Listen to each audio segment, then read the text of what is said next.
Hi అండి, అందరికీ నమస్కారం. నేను మీ వేణుగోపాల్ రెడ్డి ఫ్రమ్ జోష్ ఇన్నోవేషన్స్ ప్రైవేట్ లిమిటెడ్. ఈరోజు తెలంగాణలో ఉన్నటువంటి పేరెంట్స్, స్టూడెంట్స్ ప్యానిక్ సిచ్యువేషన్లో ఉన్నారు. దేని గురించి? 4th ఫేజ్కి సంబంధించినటువంటి సమాచారం లేక, స్పాట్ ఆన్లైన్లో పెడతారా ఆఫ్లైన్లో పెడతారా అర్థం కాక, వచ్చినటువంటి సీట్స్ అన్నీ క్యాన్సిల్ అయిపోయి విపత్కర పరిస్థితిలో ఉన్నటువంటి ఈ తరుణంలో ఆల్టర్నేటివ్గా మన హైదరాబాద్ నగరంలో మనకున్నటువంటి అవకాశాలు ఏమున్నాయని ఎతుక్కుంటూ ఈరోజు నేను సింబయాసిస్ ఇంటర్నేషనల్ యూనివర్సిటీ శంషాబాద్ ఇక్కడికి వచ్చాను అనమాట. ఇది చూస్తే మరో అద్భుత ప్రపంచంలాగా ఉంది. 41 ఎకరాల విస్తీర్ణంలో ఇక్కడ లేని ఫెసిలిటీ లేదు. ఇది ఉంది అది లేదు అని చెప్పడానికి లేదు. హాస్టల్ ఫెసిలిటీస్ దగ్గర నుంచి, క్యాంటీన్స్ దగ్గర నుంచి చూస్తున్నాను. ఇప్పుడు ఇక్కడ నేను మీకు ఏదైతే ఉన్నానో ఇది సింబాసిస్ యొక్క ఆడిటోరియం. సో దగ్గర 1200 మంది కెపాసిటీతో కూడుకున్నటువంటి ఆడిటోరియం. ఇది చూస్తుంటే ఎంతో ఖూబ్సూరత్గా, ఎంతో అందంగా ఉంది. ఈ ఆడిటోరియం చూస్తున్నాము. ఈ ఆడిటోరియంతో పాటుగా మినీ ఆడిటోరియంస్ దగ్గర ఒక 4-5 మినీ ఆడిటోరియంస్ ఉన్నాయి, సెమినార్ హాల్స్ ఉన్నాయి.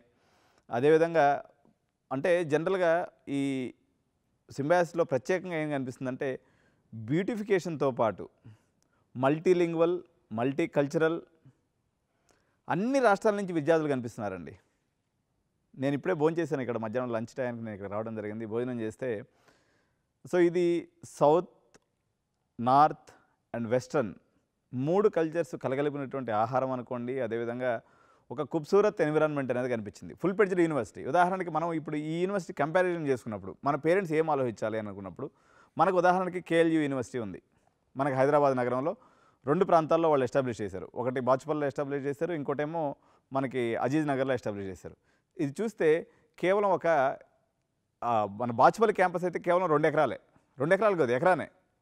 ఖాళీ ఏసీ క్లాస్ రూమ్స్ తప్ప ఎటువంటి ఇన్ఫ్రాస్ట్రక్చర్ ఫెసిలిటీ లేనటువంటి ఆ క్యాంపస్లో they are charging 2.9 lakhs per annum. No sports facility, no multilingual culture, no other state వాళ్ళు ఏం లేదు. ఓన్లీ తెలుగు పిల్లలు పోవాలా, చదువుకోవాలా. ఏమి ఇన్ఫ్రాస్ట్రక్చర్ లేదు. ఓన్లీ క్లాస్ రూమ్స్ మాత్రమే తయారు చేయబడినటువంటి ఆ క్యాంపస్ ఒక పక్కన ఉంది. మరోవైపు నుంచి మనకి సంగారెడ్డి రూట్లో తీసుకున్నట్లయితే గీతం యూనివర్సిటీ ఉంది.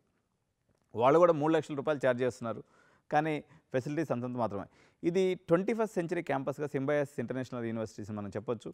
ఇక్కడ మనం బ్రాంచెస్ కానీ తీసుకున్నప్పుడు కంప్యూటర్ సైన్స్ ఇంజనీరింగ్లో మనకు ఒక 3 బ్రాంచెస్ అవైలబుల్ ఉన్న ఇక్కడే. బీటెక్ ఏఎంఎల్ అనే ఒక కోర్స్ ఉంది. అదేవిధంగా BTech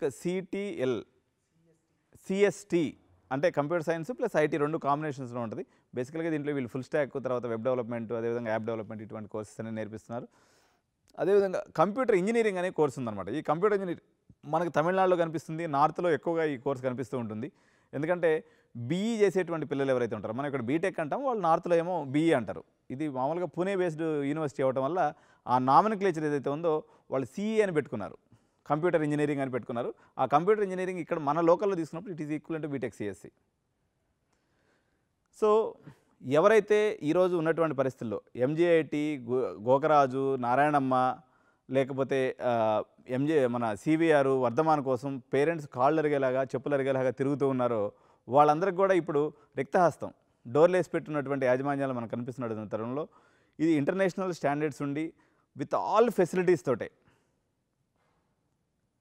ultra modern facilities and modern labs, అదేవిధంగా మోడర్న్ మెథడాలజీలో టీచ్ చేస్తున్నటువంటి సింబయాసిస్ ఇంటర్నేషనల్ యూనివర్సిటీని మీరు కానీ చూసినట్లయితే మరొకసారి సిబిఐటి, ఎంజేఐటి అనే పంచాయతీ ఎత్తారు.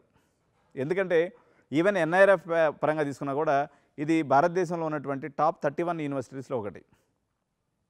కేఎల్యూ ర్యాంకింగ్ కూడా అరౌండ్ 50 వరకు ఉన్నట్టుంది. గీతంకి అయితే ఎటువంటి ర్యాంకింగ్ లేదు. ఇకపోతే కొత్తగా వచ్చినటువంటి శ్రీనిధి యూనివర్సిటీ ఏదైతే ఉందో they are charging 3.5 lakhs per annum. అది కూడా కన్సిస్టెంట్ ఫీజు కదంటే అప్ టు 4 లక్షలు, అప్పుడు 4 లక్షల వరకు వాళ్ళ దగ్గర ఫీజు ఉంది. లోయెస్ట్ ఫీజు కూడా 2.3 lakhs ఉంది. ఇక్కడ మనకి కేవలం 2.6 lakhs రూపీస్. ఇప్పుడు వీళ్ళు ఏంటంటే ఇనాగరల్ ఆఫర్. యాక్చువల్గా సింబయాసిస్లో మనకు అడ్మిషన్ తీసుకోవాలన్నట్లయితే మీరు ఎంట్రన్స్ త్రూ రావాల్సి ఉంటుంది. ఎందుకంటే ఇక్కడ వాళ్ళకి బీబీఏ ప్రోగ్రామ్ ఉంది, ఎంబీఏ ప్రోగ్రామ్ ఉంది. ఈ బీబీఏ కానీ ఎంబీఏ కానీ వాళ్ళకి అకామిడేషన్తో కలిపి minimum they are charging 20 lakhs. అది కూడా 2024లో అడ్మిషన్ తీసుకోవాలంటే 2023 డిసెంబర్ లోపల అడ్మిషన్ ఎంట్రన్స్ టెస్ట్ పూర్తయి ఉండాలి. జనరల్గా ఇది ఎంట్రన్స్ బేస్డ్ అడ్మిషన్స్ తప్ప నార్మల్గా అడ్మిషన్స్ ఇచ్చేటువంటి విధానం లేకపోతే కల్చరు సింబయాసిస్లో లేదు. Being this is the inaugural year for B Tech. వాళ్ళు బీటెక్ ప్రోగ్రామ్ని హైదరాబాద్ బ్రాంచ్ స్టార్ట్ అయిపోయి 10 సంవత్సరాలు అయిపోయింది. It is completely full fledged and infrastructure wise కంప్లీట్గా డెవలప్ అయినటువంటి క్యాంపస్ అనమాట. కానీ బీటెక్ అనే బ్రాంచ్ని వాళ్ళు ఇక్కడ ఈ సంవత్సరం కొత్తగా ఇనాగరేట్ చేసినందువల్ల ఈ పర్టికులర్ ఇయర్స్కి వాళ్ళకి అయితే 3.5 lakhs ఫీజు అయితే ఉందో అది as on today they are charging 2.6 lakhs only. అంటే 10 లక్షల రూపాయలు మీకు బీటెక్ కంప్లీట్ అయిపోతుంది. మీరు క్యాంపస్లో ఉంటే మీరు ఇప్పుడు ఉదాహరణకి మీరు బయటకు పంపిస్తుంటారు, ఎస్ఆర్ఎం పంపిస్తాం మనం, 4,75,000 ఫీజు ఉంది, 2.5 లక్షల హాస్టల్ ఫీజు, అంటే 6.5 ప్లస్ 4 లక్షల డొనేషన్, ఫస్ట్ ఇయర్లోనే 10 లక్షలు అవుతుంది అనమాట. ఇక్కడ 4 సంవత్సరాలు కలిపి మీకు 20 lakhsలో ఫుల్ పేజ్గా బీటెక్ కంప్లీట్ అయిపోతుంది. మీ బిడ్డ మీ కళ్ళ ముందు ఉంటారు, ప్రశాంతంగా మీరు ఎప్పుడు కావాలంటే అప్పుడు వీకెండ్లో తీసుకెళ్ళచ్చు, ప్రశాంతంగా ఉండొచ్చు. Even they are allowing off campus also. But ఇక్కడ ఉన్నటువంటి క్యాంపస్ మొత్తం ఏదైతే 4,000 మంది పిల్లలు ఉన్నారో వాళ్ళందరూ రెసిడెన్షియల్ క్యాంపస్లో ఉన్నందువల్ల మీకు ఇక్కడ ట్రాన్స్పోర్ట్ ఫెసిలిటీ లేకపోవడం అన్నది మాత్రం దీంట్లో ఒక చిన్న డిసడ్వాంటేజ్గా చెప్పొచ్చు. మీరు హాస్టల్లో పెట్టదలుచుకున్నారు, కాకపోతే ఈ సరౌండింగ్స్లో ఉన్నటువంటి వాళ్ళు, అంటే మన మహబూబ్ నగర్ ఏరియాకి సంబంధించినటువంటి వాళ్ళు కానీ లేకపోతే మన బెంగళూరు హైవేకి ఉన్నటువంటి పిల్లలందరూ కూడా ఇది నియరెస్ట్ ఏరియా అవుతుంది. బిగ్ బ్రాండ్ అండి. సింబయాసిస్ అనేదాన్ని we cannot compare this with గీతమో లేకపోతే శ్రీనిధి యూనివర్సిటీనో లేకపోతే అదేది మల్లారెడ్డి యూనివర్సిటీనో గురునానక్ యూనివర్సిటీతో పోల్చడానికి లేదు. Because it's a national brand. ముజమ్దార్ అని చెప్పేసి ఈయన పద్మశ్రీ అవార్డు పద్మభూషణ్ అవార్డు గ్రహీత, డాక్టర్ ముజమ్దార్ అంటారు. సో వీళ్ళు నేషనల్ వైడ్గా ఒక రెప్యూటెడ్తో కూడుకున్నటువంటి ఆర్గనైజేషన్స్, వీళ్ళకి సంబంధించినటువంటి లా స్కూల్ ఏదైతే ఉందో, అదేవిధంగా వీళ్ళకి బిజినెస్ మేనేజ్మెంట్ స్కూల్ ఏదైతే ఉందో ఎన్ఆర్ఎఫ్లో టాప్ 10లో ఉన్నాయి ఇవన్నీ కూడా. ఈవెన్ బిజినెస్ స్కూల్ వీళ్ళది టాప్ నెంబర్ 1 పొజిషన్లో ఉంది. ఈవెన్ వీళ్ళకి ఇంకా ఇది ఏంటంటే నెంబర్ 1 ఎంప్లాయర్ అవార్డుగా వీళ్ళకి ఇండియాలో ఎప్పటి నుంచి కూడా వీళ్ళు కొనసాగుతున్నారు. ఎందుకంటే ఎప్పుడైతే ఎంప్లాయీ సాటిస్ఫాక్షన్ ఉంటుందో వాళ్ళ టీచింగ్ లెవెల్స్ లేకపోతే వాళ్ళ యొక్క డెలివరీ విధానం బాగుంటుంది కాబట్టి పిల్లల యొక్క డెవలప్మెంట్ కూడా ఆ స్థాయిలో ఉండేటువంటి అవకాశం ఉంది. సో నేను ఇప్పుడు చాలామంది పిల్లలతో ఇంటరాక్షన్ అవ్వడం జరిగింది. మీరు అల్ట్రా మోడర్న్ భావజాలం కలిగి ఉండి మా పిల్లల్ని రేపు పొద్దున యూఎస్కి పంపించాలి. నేను ఈరోజు మార్నింగ్ కూడా ఒక వీడియో చేశాను SRIIT. ఎందుకంటే నేను SRIITలో చేసినటువంటి వీడియో ఏదైతే ఉందో that is also a completely US based syllabus. కానీ మీలో ఆర్థోడాక్స్నెస్ అనేది ఇంకా కొంతమందిలో పేరెంట్స్లో ఉంటుంది కాబట్టి మాకు JNTU ముద్ర కావాల్సిందే అని పట్టుబట్టిన వాళ్ళు you can go for SRIIT. But comparison to SRIIT and Symbiosis international university మనం అనుకున్నప్పుడు సింబయాసిస్ ఇంటర్నేషనల్ అనేది SRIIT కన్నా ఆల్మోస్ట్ 50-60 టైమ్స్ పెద్ద క్యాంపస్.